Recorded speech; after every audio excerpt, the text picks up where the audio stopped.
Pulling அது எப்படி பண்ணுறது?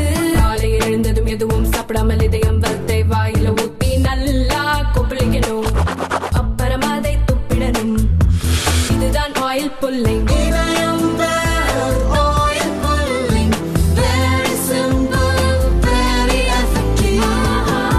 வணக்கம், இது உலகம் என்று.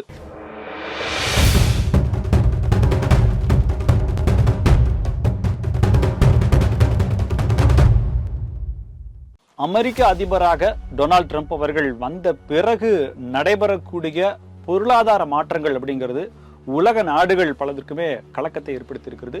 இந்தியா ஓரளவுக்கு வெளிநாட்டு கொள்கைகள்ல, குறிப்பா வியாபாரத்துல கொஞ்சம் காம்ப்ரமைஸ் பண்ணிக்கிட்டு அதோடு இசைந்து வளைந்து கொடுத்து போகலாம் அப்படின்ற மாதிரி முயற்சியில இறங்கி இருக்கோ அப்படின்ற மாதிரியான இருக்கு. ஏன்னா அமெரிக்காவினுடைய முதற்கட்ட நடவடிக்கைகள்ல இருந்து இந்தியா தப்பிச்சிருக்கு. குறிப்பா அமெரிக்கா தன்னிகரற்ற நாடாக, அமெரிக்கா தான் பெஸ்ட், அமெரிக்கா சொல்றது எல்லா நாடுகளுமே கேட்கணும்னு சொல்லி அவர் நினைக்கிறார். யார்? அமெரிக்க அதிபர் நினைக்கிறார். அதற்காக பொருளாதாரத்தை அவர் ஆயுதமாக பயன்படுத்துகிறார் அப்படின்ற குற்றச்சாட்டெல்லாம் மேலோங்கி ஒழிக்க ஆரம்பிச்சிருக்கு. இதெல்லாம் எதையுமே ட்ரம்ப் அவர்கள் கண்டுக்கல.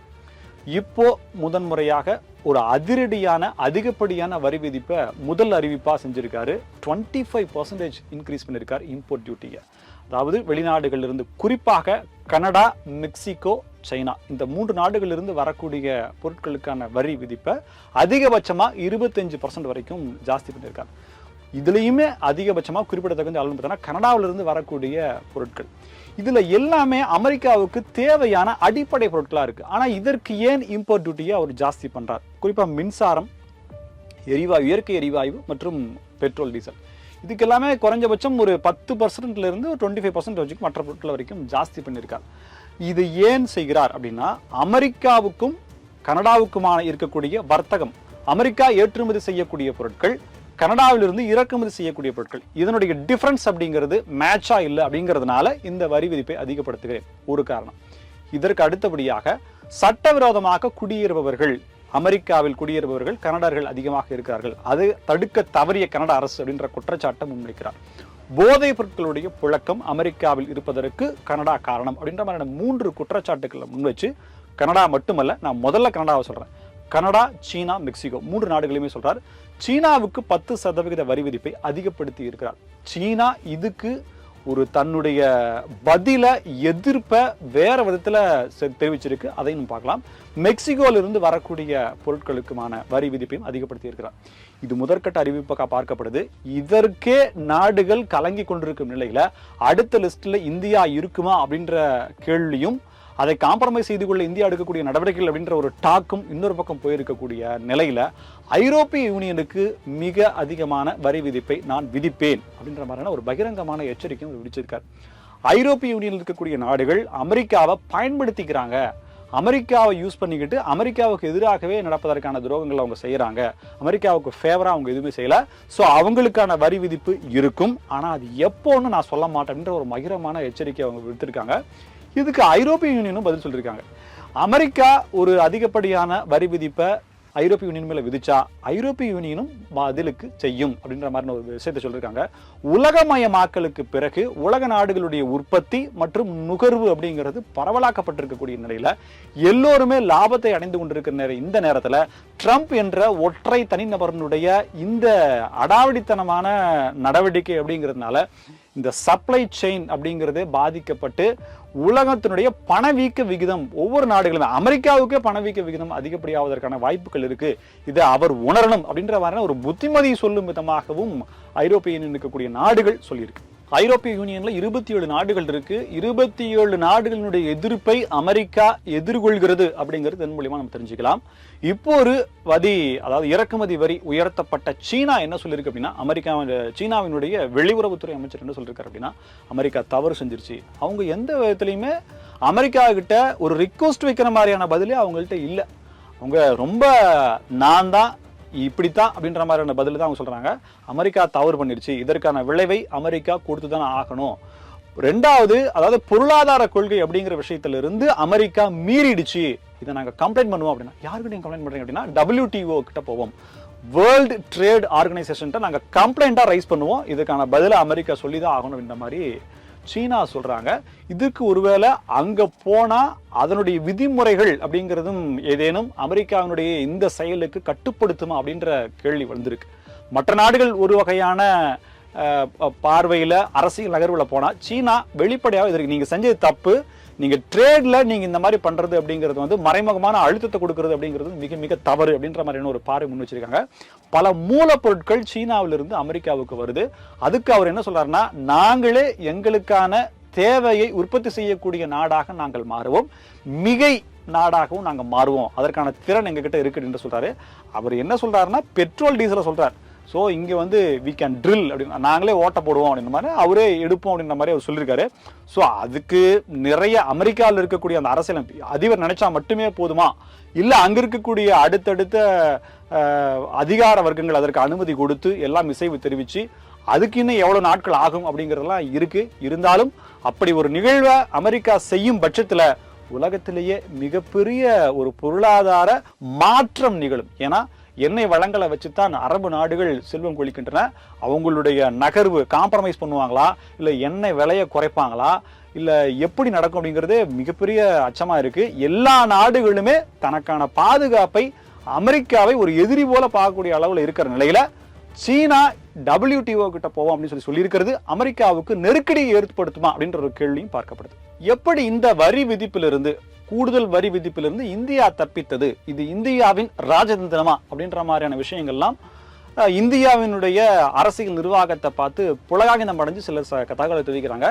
நம்ம எந்த பக்கமும் சாராம ஒரு அலசல் ஒரு போட்டோம் அப்படின்னம்னா, கிட்டத்தட்ட 30.2% அளவுக்கான பற்றாக்குறை, இந்த ட்ரேட் டெபிசியன்சி சொல்றாங்க இல்லைங்களா, அதாவது அமெரிக்காவிலிருந்து ஏற்றுமதி செய்யக்கூடிய பொருட்கள் அமெரிக்காவிற்கு இறக்குமதி செய்யக்கூடிய பொருட்கள் குறிப்பிட்ட சில நாடுகளில் போட்டோம் அப்படின்னம்னா, மெக்சிகோ, கனடா, சீனா, இந்த 3 நாடுகளில் மட்டுமே கிட்டத்தட்ட 30.2, தனித்தனியா போட்டோம்னா மெக்சிகோவில் 19, கனடாவில் வந்து 14% வருது. இது போக சீனா மிச்சம் இருக்கிறது, சீனா அப்படின்றது வருது.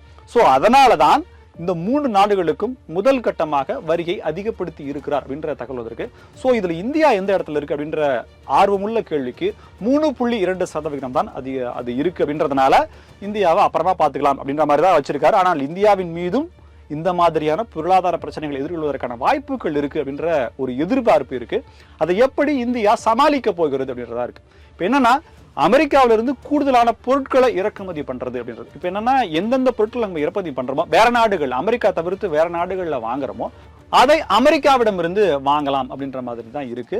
கூடுதலாக ரசாயன பொருட்கள், சோயாபீன்ஸ், இந்த மாதிரியான விஷயங்கள் எங்க அமெரிக்காவில் எந்த பொருள் அதிகமாக உற்பத்தி செய்யப்படுதோ அது குறிப்பிட்ட காரணங்களுக்காக ஒரு நேர்மையான விலையில கிடைக்குமாயின் அதை இந்தியா வாங்குவதில் மாற்று கருத்து இல்லை அப்படின்றது.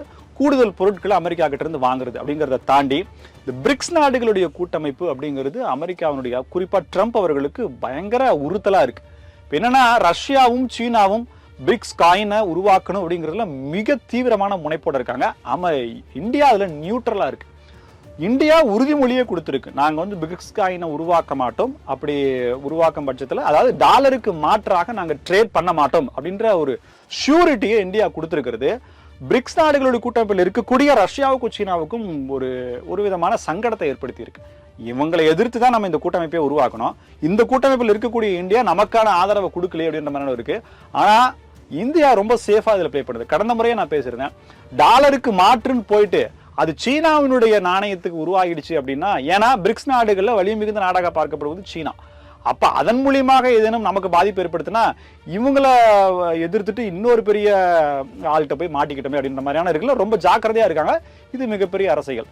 ஸோ அப்படின்ற ஷூரிட்டியும் கொடுத்திருக்கிறதுனால இந்தியாவின் மீது இப்போதைக்கு இந்த பொருளாதார தடைகள், பொருளாதார வரி விதிப்புகள் அதிகப்படுத்துவதற்கான வாய்ப்புகள் அப்படிங்கிறது குறைந்திருக்கு அப்படிங்கிறது நம்பப்படுது. இதை தாண்டி மிக முக்கியமான பிரச்சனையாக ட்ரம்ப் அவர்கள் முன்வைக்கக்கூடிய சட்டவிரோத குடியேற்றம். முதற்கட்டமாக கிட்டத்தட்ட 18,000 இந்தியர்கள் அமெரிக்காவிலிருந்து நாடு கடத்தப்படுவார். நாடு கடத்துறதுன்றல, தாய்நாட்டுக்கு இந்தியாவிற்கு வருவதற்கான வாய்ப்புகள் இருக்கிறதாக சொல்லப்படுது. 18,000 முதற்கட்டமா. இதற்கு அடுத்து அவர் சொல்றது போதைப் பொருட்களுடைய புழக்கம். இதுல இந்தியாவினுடைய ஒத்துழைப்பு அப்படிங்கிறது மிக தீவிரமாக இருக்கும், நேர்மையாக இருக்கும் அப்படின்ற உத்தரவாதத்தையும் கொடுத்திருக்காங்க.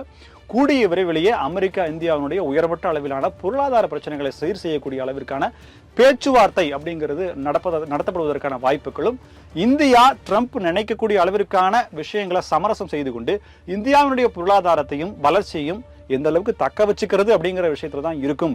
மாறாக எதிர்த்து ஒரு இந்தியா நீ இல்லைன்னா இன்னொரு ஆள் அப்படின்ற மாதிரியான போக்குல இந்தியா இருக்காது அப்படிங்கிறது ஓரளவுக்கு அமெரிக்காவினுடைய அனுசரணைய, அமெரிக்காவினுடைய உதவியை நமக்கு கொடுத்தாலும், பிரிக்ஸ் நாடுகளுடைய கூட்டமைப்புன்றது வரும்போது சீனா மற்றும் ரஷ்யா இதுவரைக்கும் நட்பாக இருந்த பல பிரச்சனைகள்ல, உலக விஷயங்கள்ல நமக்கு தோள் கொடுத்த ரஷ்யாவினுடைய எதிர்ப்பை சந்திக்குமா இந்தியா அப்படின்ற மாதிரியான ஒரு பார்வை முன்வைக்கப்படுது.